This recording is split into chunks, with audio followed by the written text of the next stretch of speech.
In a world that constantly pushes us to achieve, strive, and control every aspect of our lives, there's an ancient path that whispers a different message.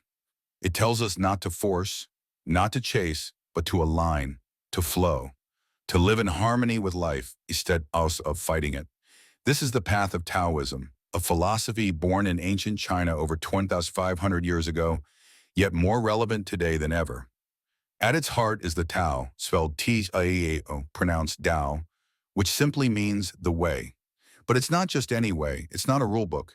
It's the natural unfolding of life itself, the way a tree grows, the way rivers curve through valleys, the way your breath rises and falls without effort.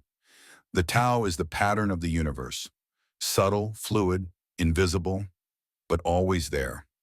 Lao Tzu, the sage who wrote the Tao Te Ching, taught that the more we try to control, the more we go against the Tao. But when we let go, when we trust the rhythm of things, we return to our true nature. We find peace, balance, and quiet strength. Let's explore this ancient wisdom in depth. Let it soften your mind. Let it remind you that there's a different way to live. To begin, let's understand the first and perhaps most powerful Taoist principle, Wu Wei, which means non-doing or effortless action. This doesn't mean sitting idle. It means acting without force, like a tree that grows without pushing, like a dancer who moves without overthinking. It's the state of flow. Think of a skilled archer. Before the shot, there is silence. No rush, just presence. When the time is right, the arrow flies, not from tension, but from alignment. That is Wu Wei. Ask yourself, where in life are you forcing? Are you trying to make things happen that don't want to? Are you grinding so hard you have lost the rhythm of life? Taoism would say, stop, step back, wait for the right moment. Move when movement feels natural. Trust that the Tao will carry you where you need to go.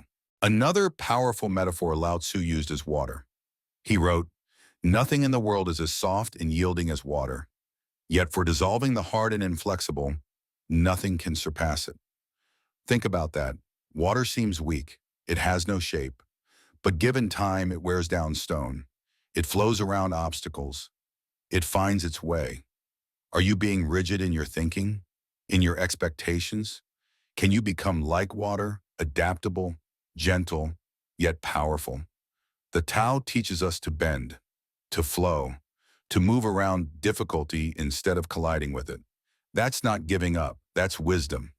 We live in a world that celebrates pushing, but Taoism celebrates yielding, not out of weakness, but because it works. And then comes simplicity. A major theme in the Tao Te Ching is returning to simplicity. Lao Tzu said, manifest plainness, embrace simplicity, reduce selfishness, have few desires. The modern world tells you to want more, buy more, be more. But Taoism whispers less. Strip away what is unnecessary.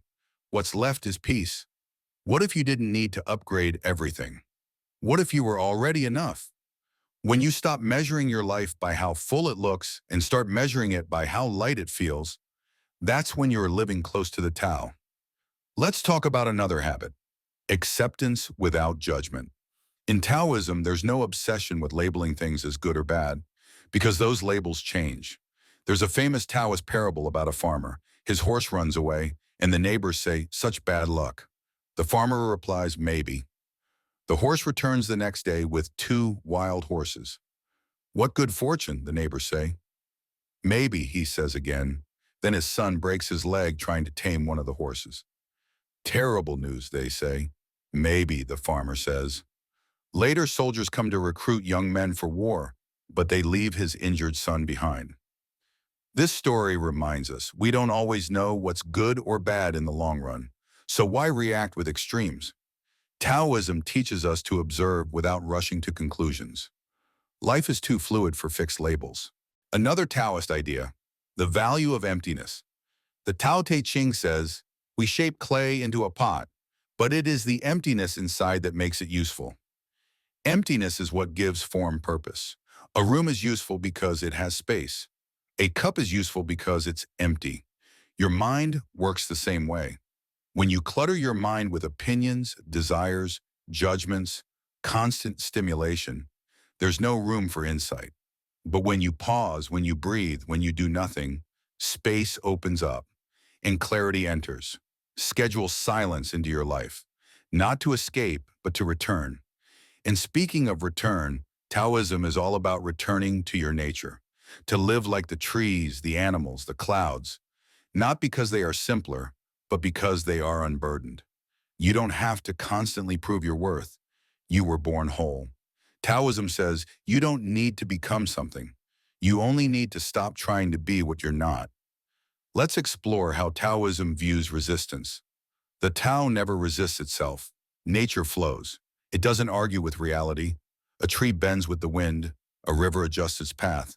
But we humans resist everything. We resist change. We resist uncertainty. We resist our own emotions.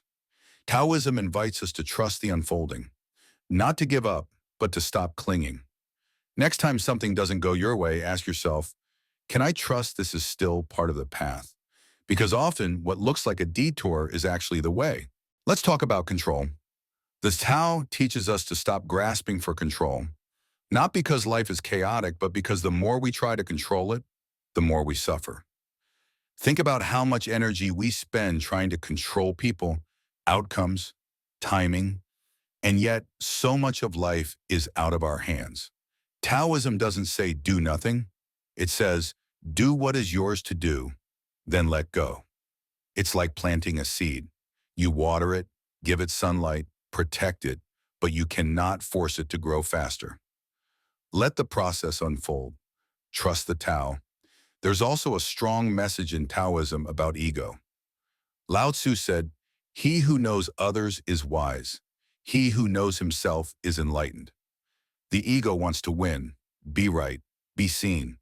But the Tao asks you to soften the self, to become like the valley, not the mountaintop. You don't have to announce your power. You just have to stand in it.